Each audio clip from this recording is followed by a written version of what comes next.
प्रस्तावना ये है क्या? पहली बात तो ये समझिए, प्रस्तावना जैसे कि सानवाद ने कहा कि कोई जरूरी नहीं 100 साल पहले इतिहास नहीं था, 100 साल बाद भी नहीं रहेगा, ऐसा भी हो सकता है। लेकिन ये संविधान बना तो क्या कह रहा है, ये उसको बहुत ही ध्यान से पढ़िए आप लोग। कह रहे हैं कि हम भारत के लोग। अब लोग का क्या मतलब है? लोग का क्या मतलब हुआ? हम भारत में जो लोग थे वो अलग अलग खंडों में बटे हुए हैं। किसी का कुछ पहनावा है, किसी का कुछ खाना है, किसी की कोई भाषा है, किसी की कोई बोली है, किसी का कोई धर्म है, किसी का कुछ, यानी कि आप समझ सकते हैं कि कितने तरह के लोग हैं।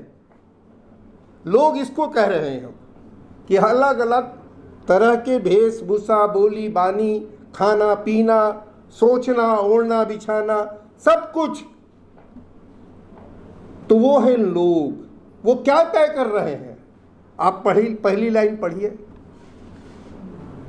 कि वो एक कॉन्ट्रैक्ट आपस में कर रहे हैं, समझौता कर रहे हैं ये भारत के लोग। सबके दस्तक है उस पर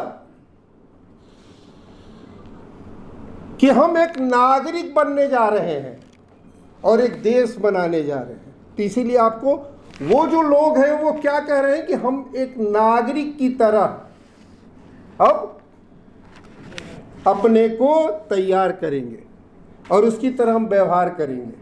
और उसकी शर्तें क्या होगी? उसकी शर्तें ये होंगी, समानता है, स्वतंत्रता है। समानता और स्वतंत्रता ये सबसे जरूरी चीज है उसका। स्वतंत्रता किस बात की? कि आप जिस तरह की वेशभूषा में, जिस तरह की बोली बानी में, जिस तरह के खान पान में, जिस तरह के माहौल में आप रहना चाहते हैं, बोलना चाहते हैं, आपकी इसकी छूट होगी। आपको उसी तरह रखना है। आपने वो शर्तें तय की कि हमको नागरिक बनके एक जो असमानता है, असमानता का क्या मतलब हुआ? विविधता और असमानता में अंतर है। असमानता है सामाजिक आर्थिक स्तर पर जो असमानता है।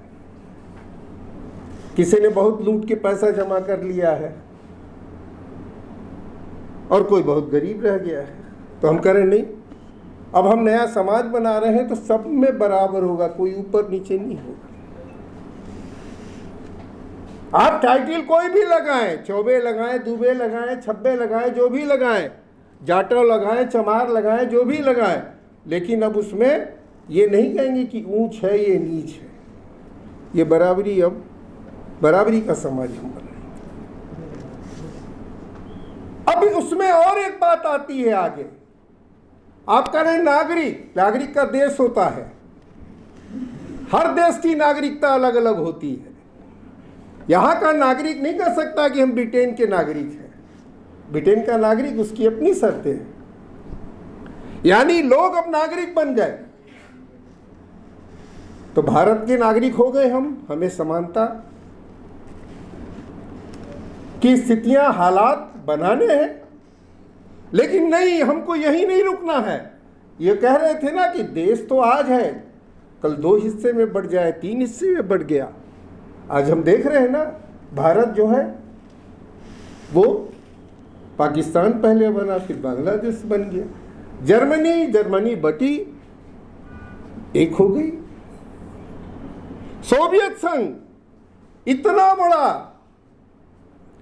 बड़ा देश आज कितने खंडों में है? कितने देश उससे निकल गए? कोई सोच सकता था? देखते देखते तो देश का नागरिक होता है, लेकिन मनुष्य का कोई देश नहीं होता, इंसान का कोई देश नहीं होता, पूरी दुनिया होती है। तो हम कहते हैं कि ये जो व्यक्ति है, आप अंतिम लाइन जब पढ़ेंगे उसकी, कि इंसान की गरिमा, व्यक्ति की गरिमा, यानी कि हमारा जो नागरिक होगा वो नागरिक ही नहीं रहेगा, एक इंसान की तरह सोचेगा, बिहेव करेगा। क्योंकि इंसानियत रहेगी तभी तो सब कुछ होगा। और ये सब कुछ हमने एक समझौता किया आपस में कि हम इस तरह का भारत बनाएंगे। तो प्रियम्बल के साथियों, प्रियम्बल के एक एक शब्द, वो केवल वो जो आप लाइनें पढ़ जाते हैं 1 मिनट में, क्या आधा मिनट लगेगा वो प्रियम्बल पढ़ने में, लेकिन अगर उसके एक एक शब्द पर आप जब उस पर सोचना शुरू करेंगे तो शायद आपको घंटों उसमें समय देना पड़ेगा। तब आप इसका महत्व समझ पाएंगे, तब इसका उद्देश्य समझ पाएंगे, और तब ये जो समझौता हम लोग आपस में किया है तब उसकी ताकत समझ पाएंगे।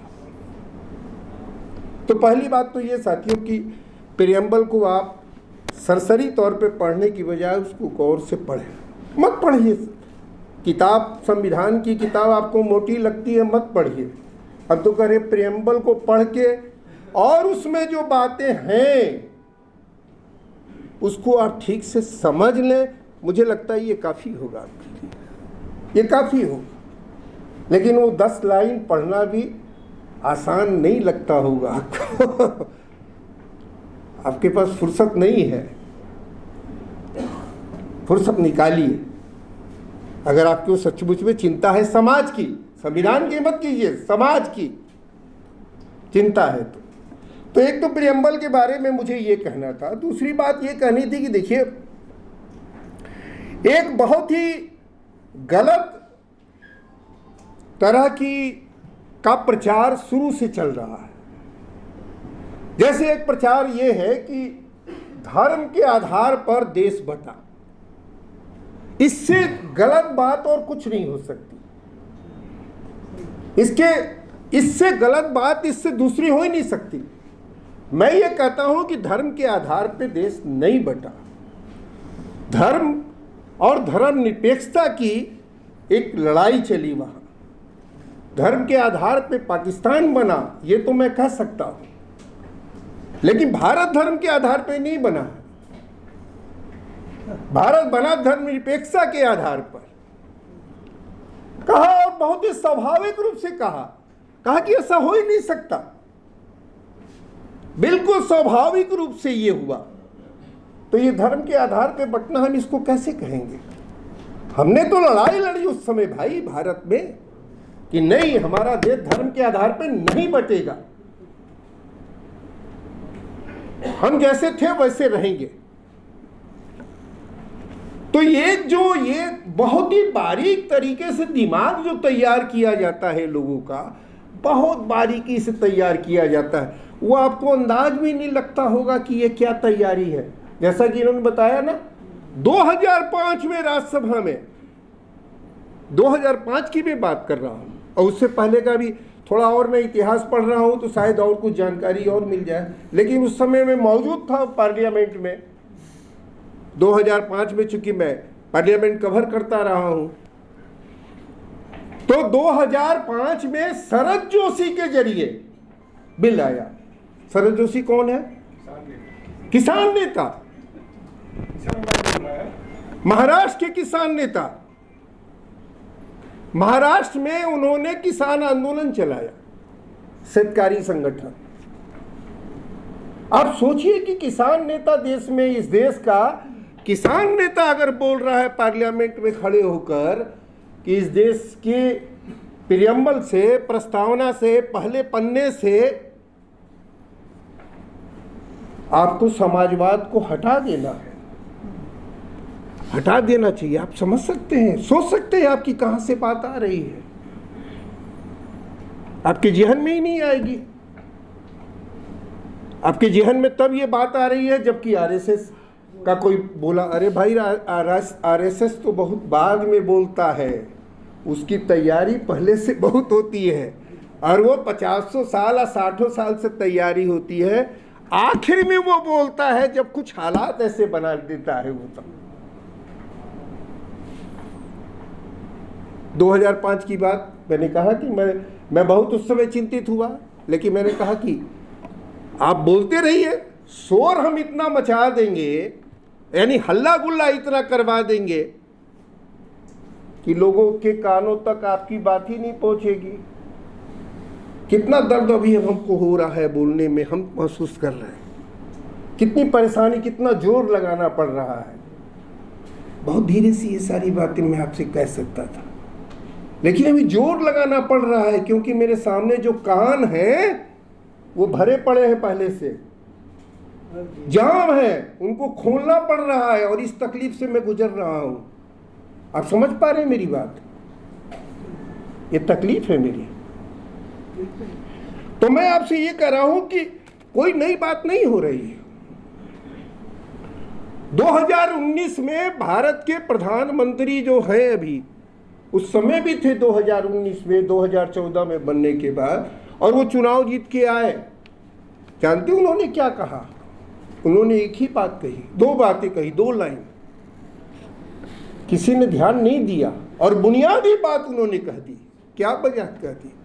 कि मुझे इस जीत पर अगर सबसे ज्यादा खुशी है तो इस बात की है कि 2019 के चुनाव में किसी भी पार्टी ने धर्मनिरपेक्षता का नाम नहीं लिया। आप सोच सकते हैं।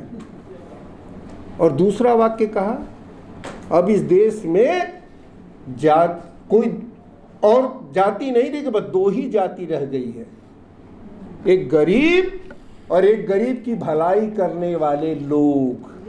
आप समझ सकते हैं क्या कह रहे हैं प्रधानमंत्री? समानता और समाजवाद तो कहाँ पीछे ढकेल दिया भाई। गरीब और गरीब की भलाई करने वाले लोग, अन्नदाता। आप कहाँ लड़ाई शुरू की है?